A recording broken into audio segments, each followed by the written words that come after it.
Hi, Jules. Hey, Joel Fleischman, Happy Hour Podcast. I am struggling with my opener. There we go. Episode 140. Hi, Jules. Cheers. Hi.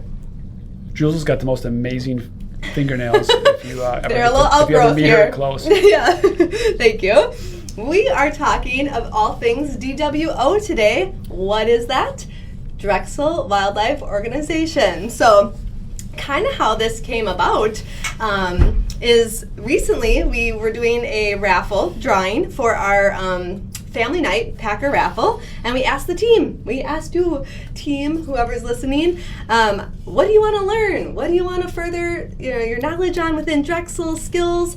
And this is one of those themes that showed up. People wanted to know more about it, how they can get involved, and all the things. So that's why we're here today. Can't wait. Love it. So I guess I just want to start out because, we have new team members, existing team members. Can you just kind of introduce Drexel Wildlife Organization and how that kind of came about? Drexel Wildlife Organization is a business corporation. I'm the president, and Mandy Gaiman, who's our property manager, is a director or vice president of that organization. And that solely exists to be a forest management acres currently, but we're expanding that, and we actually have an accepted offer. So this is kind of like a first public announcement of that for 2,300 continuous acres near Phillips, Wisconsin. Wow. It's got elk on the property, and it's got millions of trees on it. I got a chance to tour it. I toured it, a property that large. I toured it on a UTV in logging trails, so open trails, for an entire morning, and I made about 20% of the property. Wow. It's about 2.5 miles square. So if you ever ran 2.5 miles or think how far 2.5 miles is, think of that all under one roof, right? And it's squared. Okay. So it's a lot of property. But that's cool. So that's what we do. They're all managed forest lands. What does managed forest lands mean, which I'm sure we'll get into more? Yeah. It means you have a 30-year plan on it, no different than a cornfield or a soybean field. It just takes longer. Mm-hmm. It's not clear-cut. It's managed. So the trees God just replants them, and they come back. And the best thing for wildlife, part of the reasons we do it is the best things for wildlife is a managed forest. And someday we do hope with this growth of DWO that in fact we may have our own mills. Currently those mills all the land is in Wisconsin. Those trees do go to local mills. That lumber likely comes to us, but we can't control that. If we had our own mills, we could actually control the lumber coming directly from our properties. And we have a few people that, such as shout out to Todd Carlton that works here, Connor Kissinger that works here, that are stewards of the property. The rest of the properties are all open to the public. Drexel builders, Drexel customers, for hunting or fishing or walking the trails. All of them have walking trails and logging trails. Many of them have snowmobile trails. But Connor and Todd and then Becky Van Ash, who used to work here, they all are stewards of certain properties. And what that means is they sign a 5-year contract to manage and take care of those properties, and then they use that property kind of like their own. Yeah. But they keep me informed, so that's kind of fun too. That's great. So this started in 2022? Yes, right? recently, yes. So we've expanded our presence quite a bit in the last few years. Yeah. How did that kind of come about with wanting to be the sister company to Drexel, and I don't know how? Yeah, I mean, the first really crazy thing was when we decided to become an ESOP. Mm-hmm. I'm selling shares actively of our company. Mm-hmm. You get money for that. Yes. So where are we going to put the money? Mm-hmm. And I like putting the money back into Drexel. So the Kioskin building, I put the 20% down payment on. That's what I've always done. And then I get a loan. It's really a loan back to the company, so I get interest off of that. And I have all my worldly needs. I'm not a worldly guy that way. So where are we going to put this money? And we had the idea of buying land with that as an investment. So these are really investment properties with timber. And we started to look into it, and I'm like, is this feasible? Can this be a real thing? And we made it into a real thing. So we kind of invented it out of thin air and called it the DWO and bought our first properties with that first ESOP money. And that's what we've been doing with the ESOP money. So we keep looking for good properties to do that on. Yeah, super cool. Tie that all back right to the vision, right? Root to roof. Yeah, root to roof. That was my next question. For enjoyment, protection, selling managed forests to local mills, which you kind of already touched on that a little bit. Where did that come from? Was that kind of like, was that an idea, a fruition from you, like root to, just with the... Yeah, call it the Holy Spirit, call it what we do. It just kind of all came together. Mm-hmm. Yeah, it just made a lot of, it was kind of an exciting little idea. Yeah, kind of like those ideas that come when you're in the pause or in silence and in solitude. Like, do you get to spend a lot of time? Like, do you go up there? No, it's crazy. There's several properties. Most of the properties I've never walked or seen. I've never seen in person, which sounds sad and horrible. But also, I tell people, if you own Google stock, have you ever been to Google headquarters? And the real estate brokers will be like, you're not going to come see the property. I'm like, okay, this is in the North Woods. It's got lots of trees. And I believe you. I can see that on pictures. It's got lots of trees. So we're good. Sold. Yeah, and we do partner with Frederickson's out of Tomahawk, I believe they are, or out of Rhinelander. I can't remember which one. Okay. And that company does a great job up there with us. There's a Steigerwaldt. It's Todd Fredrickson I work with, but it's a Steigerwaldt timber companies, and they actually have loggers on staff. These are spreadsheet people. This forestry management, forestry itself is a spreadsheet. It is when do the trees produce, how much they're worth, what is the management of that, what are the taxes, what are your costs, what are your sells. It is managed to the penny for 30 years. They do a great job. They help us find the land. They help us manage the land. They even help us find the loggers. That's great. Sounds like a great resource. Good people. Yeah, to they're have good. In your They're good corner. people. Shout out to them. Yeah, for sure. And there's many people like that, but we use them. Okay, cool. So yeah, as I mentioned, a few of our team members had expressed wanting to learn more and like who exactly is able to utilize the properties.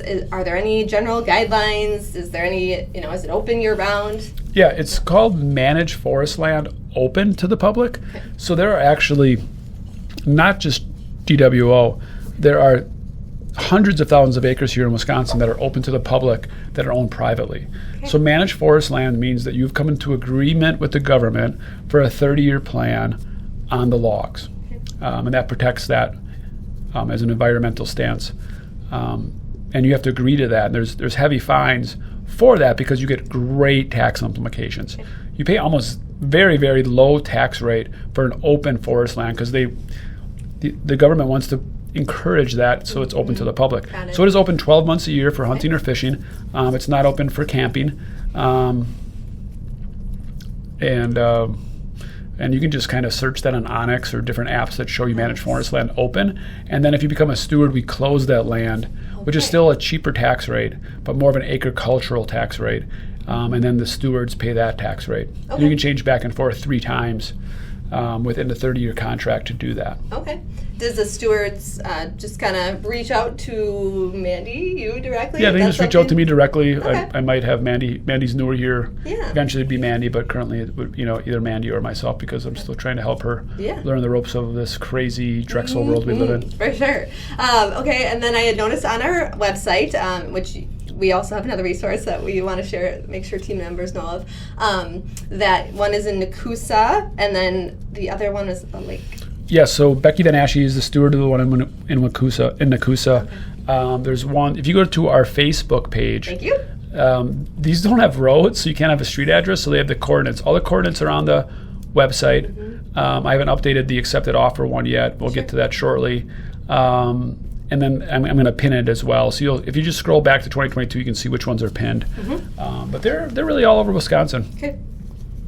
Anywhere from smallest one that's open is I think 300 acres, and the largest one is the one that's coming up with 2,300 acres.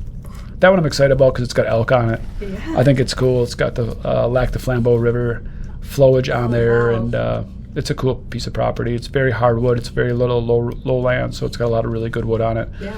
And a lot of times when you buy these large chunks, the forestry industry, though, you obviously before they sell it, they clear cut it. And this one's got about $1 million worth of timber on it. Wow, that's impactful. It's millions. It's millions of trees. Wow. It's literally there's literally millions of trees. Wow. Okay. Love that.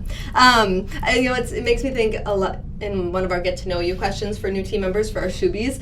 One of the questions like, if you could live anywhere, where would it be? And I can tell you, I read through all of them, and so many people are like, right here in Wisconsin, in the Northwoods, something secluded, like this is something that people are really passionate about. And yeah, I mean, if you want to go secluded, like go to Phillips, go to the 2,300 acres, go to the Taylor County, the 600 acres, even 600 acres to explore. When you get to the center of that, besides an airplane, you won't hear any humans. You don't have cell service.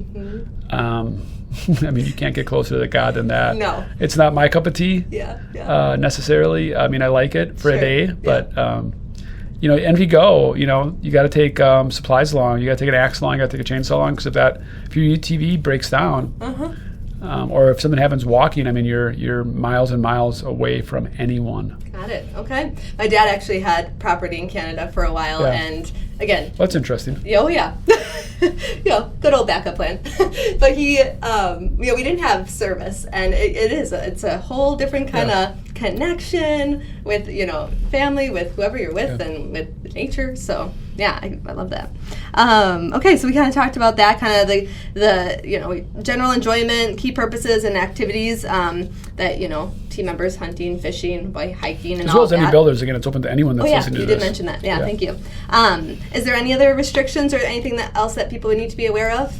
I don't think so. Okay. I mean, again, it's pretty clear. You can go to really any website and just put managed forest land open, and it would tell you the rules and restrictions. But really, I encourage anybody to hike, fish it. I mean, in Taylor County, there's a wonderful trout stream that hasn't been fished at least in 20 years. Oh, wow. So many of them have trout streams right on it. Okay, very It's just fun to see a trout stream, just that bubbly, brooky. That's pretty cool. I've been to the Taylor property. That one's a cool one. Okay, very well. And the Facebook group is Drexel, or DWO, Drexel Wildlife Org, and on there we have a list. Again, Joel, you mentioned in 2022, there's a lot of those properties marked on there. So a great resource. So if you do not follow that already, make sure you do. We talked about the Nukusa property, how to best locate them using the OnX. I guess how, core mission, our values. Can you kind of speak towards like sustainability and kind of how we can, whether we practice that through DWO or how our team members can kind of contribute to that? The greatest natural resources that God's ever made, in my opinion, is trees. When you do selective cutting, as what all these properties are on, that's your best chance of Mother Nature. Mother Nature flourishes in an emerging forest. A mature forest, if you think about it, if you've been to a park and you can see through all the trees, that's a barren desert. Even a small bird won't habitat in there. So what you're seeing, and this is kind of not a political stance. I don't know how this got political. It's crazy because it's just reality. When you have poor managed forest land, i.e. Canada, the wildfires are not coming from climate change. You can talk to any forester. I've not found one, at least I haven't found one that would say it's climate change. It's horrible managed practices. So when you don't take care of your trees and properly manage them or allow nature to manage them, by putting out the fires, you come with these unbelievably intense fires. In California, for sure. In Canada, I can't speak to that. When I've been out to the California mills, they said the pine needles are 2 to 3 feet deep in areas. So the fire burns so hot, the trees will not. He goes, the good news is the trees will regrow. The bad news is they're actually taking out all the nutrients in the soil. They will not regrow for 150 years because that's how hot the fire is. It's actually burning the minerals out of the soil. And that's why you're getting haze in Wisconsin. If you think it's climate change and you're concerned about that and that didn't happen in the 50 years ago and why are we getting haze now, it's because of the Canadian horrible practices of just saying, yep, it's all nature, it's free, we aren't going to ever cut a tree down up here in certain spots. And then when you don't do that, you let the logging rails trail and you don't do select wildfire, when you put out natural fires, this is exactly what you get. Wow. That's... You didn't know that? No. How did you learn all of that? Just doing your research? I've been into the industry. I know you have. I've been selling logs for a long time, Jules. It's kind of my job. I know, right? Yeah, I mean, I've been out to the Canadian mills, talked to those people. I need to learn more. I've had dinner and talked to the people from Sierra Pacific, which own over 1 billion acres in California. And in California, you actually need a 100-year plan for every single acre you own. Every single acre.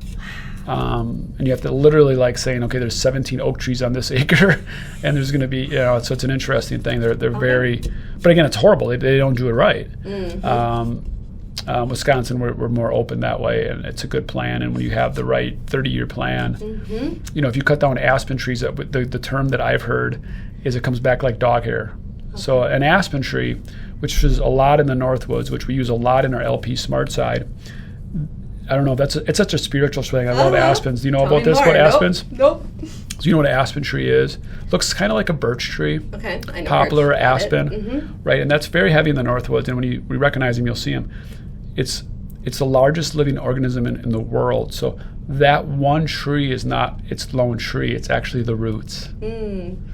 Right? So it's not what you see on the outside. It's what you see on the inside. So there'll be thousands of trees quote unquote, that are all one living, breathing organism root system for the aspens. So when you cut the aspen down, it comes back like dog hair. Wow. And that's when the elk and the deer and the birds just come into these aspens and just gorge. They just love it. Wow.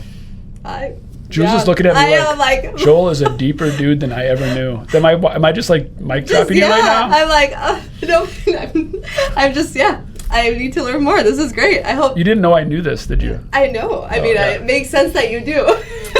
And we don't talk enough about that. At our roots, we are a lumberyard, right? Yeah. So my dad and I have planted, or my dad mainly. So, on his shoulders, we have planted around 30,000 trees, and my dad loves timber and logs.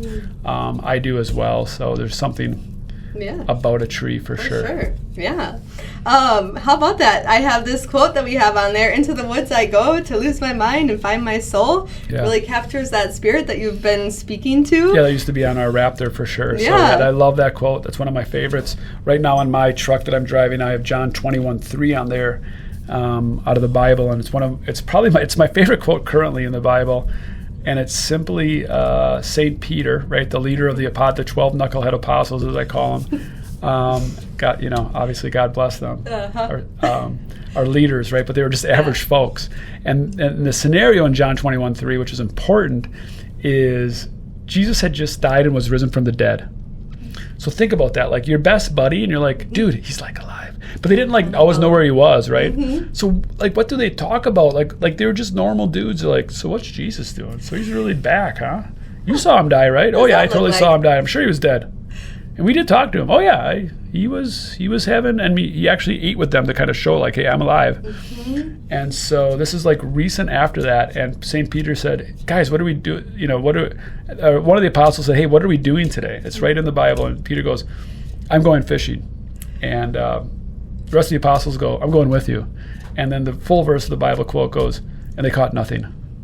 I just love that. It's like average guys being like, I don't know, I'm going to go fishing. That's what you normally do. Yeah. They're like, I'll come along. I don't have nothing else to do. And then the great part is, they didn't have a great day on the lake. They caught nothing. Yeah. I love it. Maybe you'll be walking on water before we know. John 21:3. John 21:3. Check it out. Oh, thank you. I guess any other educational resources for anyone that just wants to learn more about managed forestry, whatever, what have you, any organizations?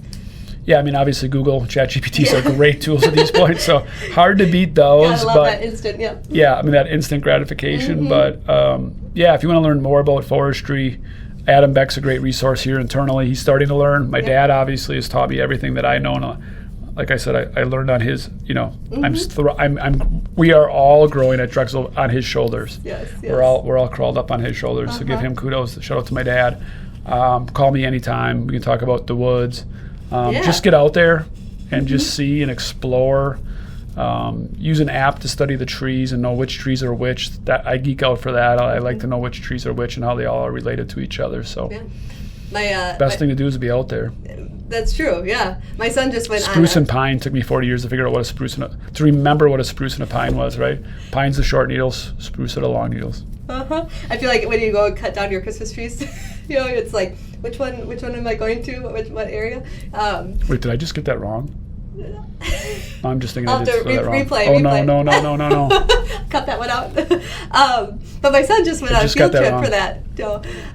There's a program called Timber Nook. It came off of the 1,000 Hours Outside podcast and trying to get kids out. How cool. And use nature for their playground. So I'm excited to hear his experience. But again, that goes back, trees. get involved in that and like crawl and lift and, you know, take care of them. So I'm really excited. I think stuff like that is going to be really important, you know, outside the four walls of a school. You know? Yeah, it doesn't 100%. have to I be love confined it. Good to for that. you, Jules. Good for you. Good for you and your family. I love that. Yeah, for sure. Anything else you want team builders to know about DWO that you don't, you know, again, I think most people were just really curious, again, what it is, how can they utilize it? I think we answered a lot of those questions, the Facebook page, utilizing that. No, I mean, you know, it always goes back to our Drexel commitments. This doesn't affect your price for a builder. This isn't a burden on you. Mm-hmm. It has nothing to do with ESOP or profit sharing. This is completely an organization outside the Drexel walls. Yep. We could have called it Joel's Lumber. Like, you know, we could have called it anything. But we wanted to bridge that sister partnership between Drexel and Drexel Wildlife Organization, because that will be eventually a sister partnership, and already is. Yeah. But it's a sister or a cousin. It is not related to Drexel necessarily in the way of, you think of profit sharing, ESOP. Yeah. How does this impact the builder? You know, am I paying more because Joel's got land up north? No, you're not at all. Yep. And our competition continues to say that, which is completely bogus, that, hey, on the backs and burden of local builders, they do all these great things for the community and the local builders pay for it. That is an absolute lie and a myth and a horrible thing they say. That is just what we do with our profits. Yep. What other owners do with their profits is up to them, but yes, we give back to the community and profits. It has nothing to do with the price that we derive. Yep. Okay, cool. So then we'll look up for updates on this new. Check out our Facebook page in the next week. It was a good reminder, a good launch, and a reminder me to get active on that Facebook page again. So please explore. If you do explore, send me pictures. Yes. Tell me you were up there. Tell me what you saw, because again, a lot of the properties I've never seen. We got a place up by Minocqua called on Amick Lake. Okay. That's very wooded, cool. So just go look at it. There's lots of cool different properties around. God bless. Yeah. Go enjoy nature, everybody. You won't be disappointed. Yes, you won't. All right. See ya. Peace. Yeah, thanks.